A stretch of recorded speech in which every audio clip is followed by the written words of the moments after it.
Hey folks, so you want to buy a power of sale property because you want a great deal. I'm going to talk about that and then get into the latest home prices and insights for the Peel and Durham region for week ending January the 3rd, 2024. Many of you watch this video every single week and you've not yet subscribed.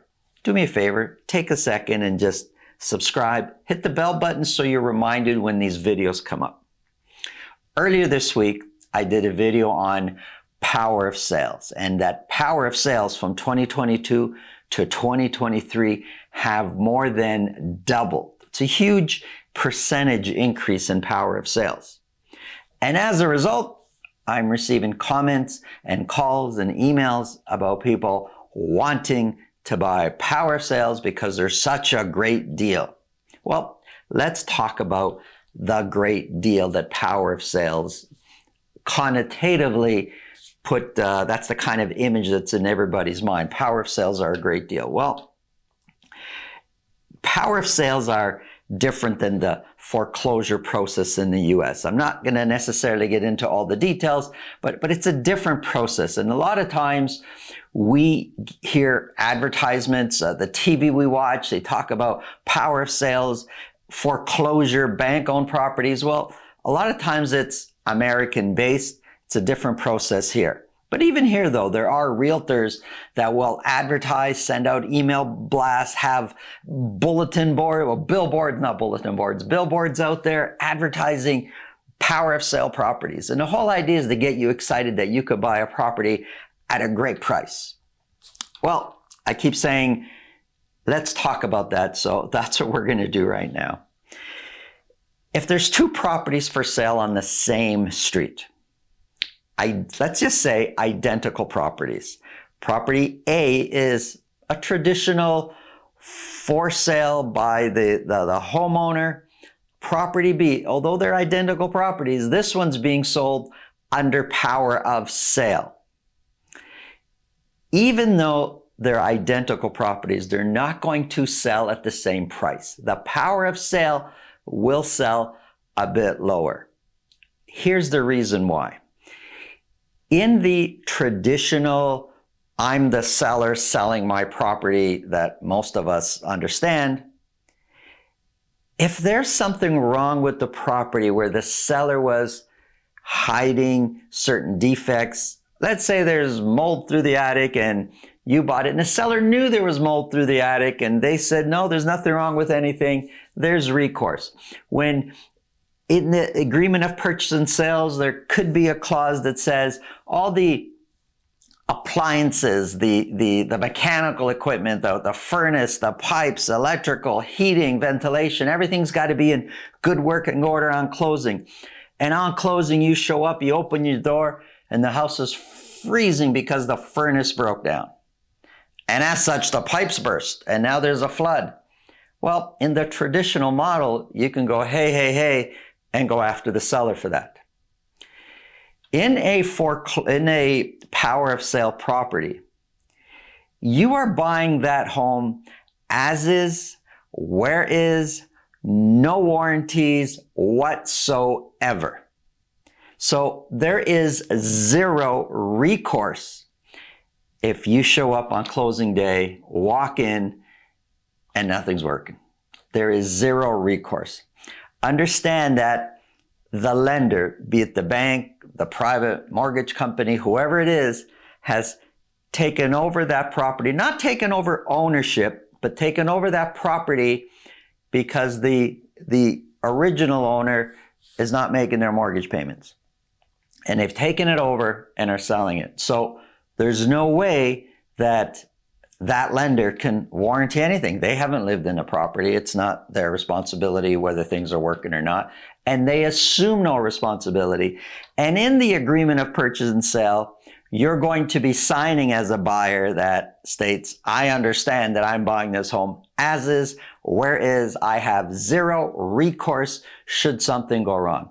So just that alone, the fact that they're identical, but one has a certain amount of, say, warranty or recourse, even though you might have to go and sue for it and go after the seller, there's still a process for recourse.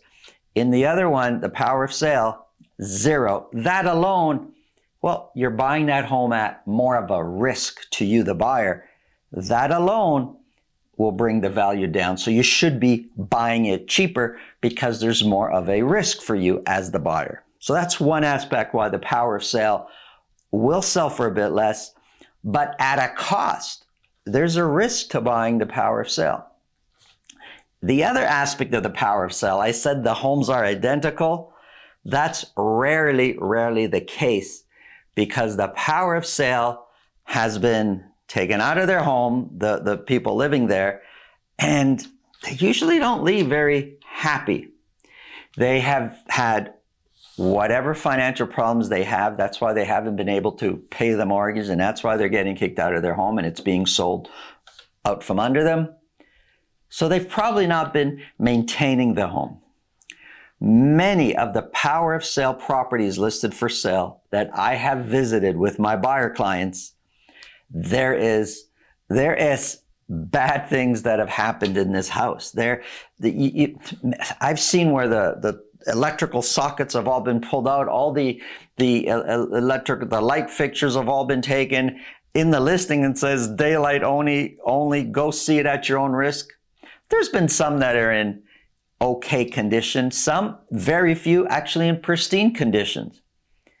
But most of them, there is something wrong. I have walked into a power sale property where you think there might be a skylight because you could see the sky from the second floor looking up, and it's just that the ceiling is rotted. There was some sort of water damage. The ceiling is rotted and you could see right through.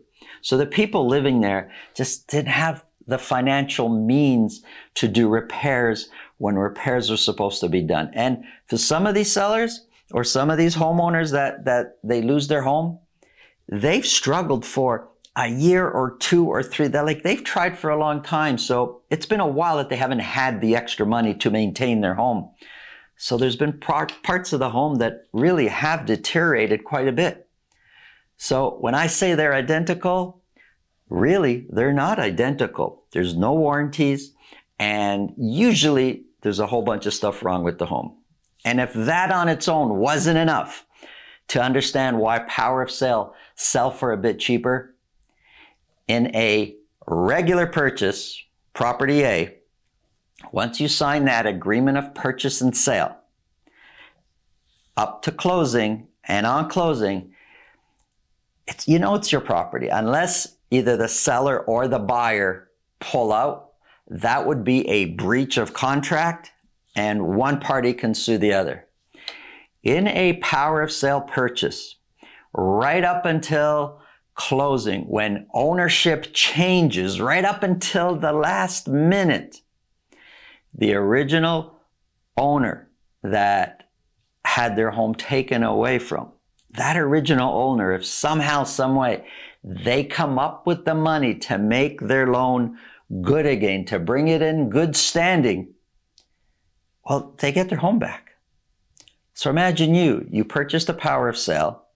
You are going to be an end user. So you've sold your home because you're buying this one, the power of sale. And 5 days before closing, a week before closing, you get a letter from your real estate lawyer saying, oh, that deal is no longer in place because the original owner ended up coming up with the money and the bank gave them their home back. What are you going to do? This is another risk in buying power of sale. And that's why power of sale, yes, they sell for lower than other properties in the street, but because there's a risk, there's a reason they're selling lower. You are getting what you paid for. And if you're okay with those risks, hey, there could be some good opportunities for you. But if you're not okay with those risks, understand that's what power of sales are all about. If you get value from what we're talking about here, subscribe. If you think what I'm talking about can help somebody you know, pass the video along. If you want to speak with me directly about your real estate situation, selling, buying, whatever you want to talk about, up here there's a link to my calendar. In the description below there's a link to my calendar. Click on that, book a time that's convenient for you, and we'll talk about whatever's on your mind. Now, let's get into the Peel and Durham real estate numbers.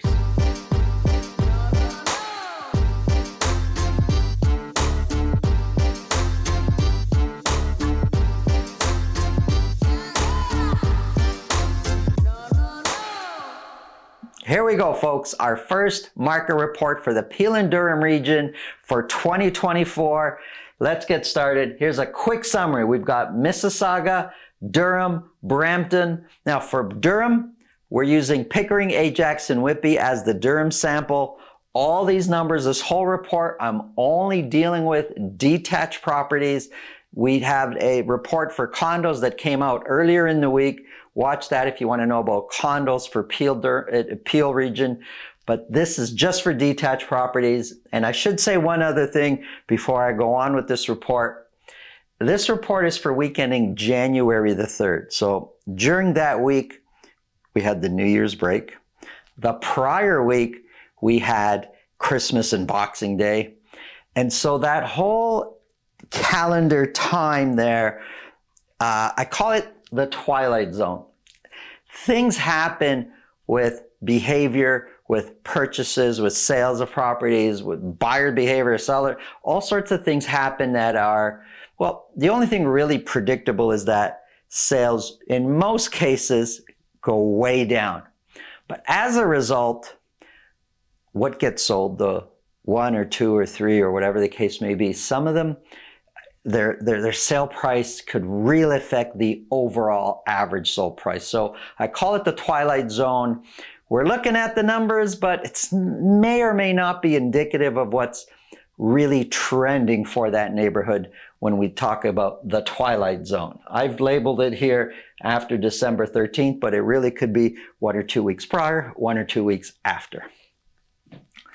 We're going to start off with Mississauga. Again, detached properties only. For week ending January the 3rd, 13 detached properties were sold in Mississauga. 3 of those were at $2 million or more. Now, here's an example. So 3 sold at $2 million or more, but prior, 1 was selling, 1, 2. It's not that often that we get 3 leading up until there, but average sold price as a result, $1,435,000. Prior to that, average sold prices were trending down. Compared to last year, 1,435 is 4% lower than where the average sold price was a year ago. The median price of 1,225 is 13% lower than where the average sold price was a year ago. Sales. We're selling more this time, this twilight zone season, than we sold last year at this time. The orange, those are the current weeks. The blue, that's the same week a year ago. And, the percentage selling at list price or more for this week, 23%. But remember, twilight zone, those numbers may or may not be indicative of what's really going on. Listings, we saw listings coming down, which is normal. Then they bottomed out week of the Christmas week. And now they're starting to go up, and they're actually bounced back quite a bit. Already for week ending January the 3rd, 26 detached properties were sold. Active listings were coming down. That is not necessarily because we bought a ton of these listings. You could see the sales here. 550 were listed, 76 were purchased. Were sold. 546 not were listed, but active listings, I should say, were available for sale. 546 available for sale, 74 were sold. So active listings is coming down far more than what we're actually buying. What's happening? Well, it's the end of the year. Lots of these properties were taken off the market. It's a natural thing that properties expire at the end of the year. You list your property in September, listing agent says, okay, 6-month listing, 4-month listing. You as a seller say, no, let's let it expire just before Christmas or let it expire at the end of the year. We'll figure out, if we're not sold, we'll figure out what we're going to do in the new year. So that's what's happening. Lots of these properties came off the market. What's going to happen now this year, January, February, March, It's going to be really interesting because a lot of these are going to come back on the market. What price are they coming on the market for? That's what we got to watch out for. Months of inventory shot up to 5.8 months of inventory. Average days on market of the ones that sold, 32. So more than a month's on market. Now, we say that between 3 months and 5 months is a balanced market. More than 5 months of inventory is a buyer's market. Well, if we look at the time leading up to Twilight Zone time period, we were kind of at the top end of a balanced market heading into a buyer's market. And really, that's what you're going to experience out there. Is it more of a balanced market? Is it going to be more of a buyer's market? It will depend on the area you're looking to purchase in. It will depend on the price point, the home type you're looking to purchase. All that will determine whether what you're looking to buy is more of a buyer's market or you're experiencing more of a balanced market. My clicker is not cooperating. Here we go. Brampton. For week ending January the 3rd, 26 detached properties were sold.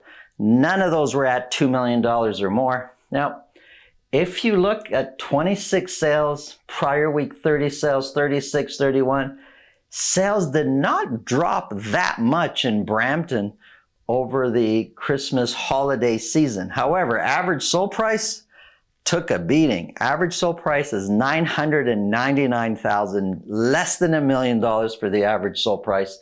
Prior to that, though, we were hovering 1.1, 1.3, close to 1.2. Average sold price, though, was trending down. 999 is 20% lower than where the average sold price was a year ago. The median price is 13% lower than what it was this time a year ago. The sales, they really didn't change much from what we were selling or buying this time a year ago. And listings dropped way down, which is expected, but they've shot up quite a bit. We went from 9 listings to 38 listings for week ending January the 3rd. You know the story with active listings. That's not a Mississauga thing or a Brampton thing. That's a GTA, probably a Canada-wide thing, that active listings at the end, not probably, for sure, active listings, sales, everything drops in the Christmas holiday season. Months of inventory sitting at 3.3 months of inventory. If we look prior to the Twilight Zone calendar time, predominantly we've been sitting in a balanced market, predominantly, but you are going to experience in some areas a buyer's market. And here is Pickering, Ajax, and Whitby.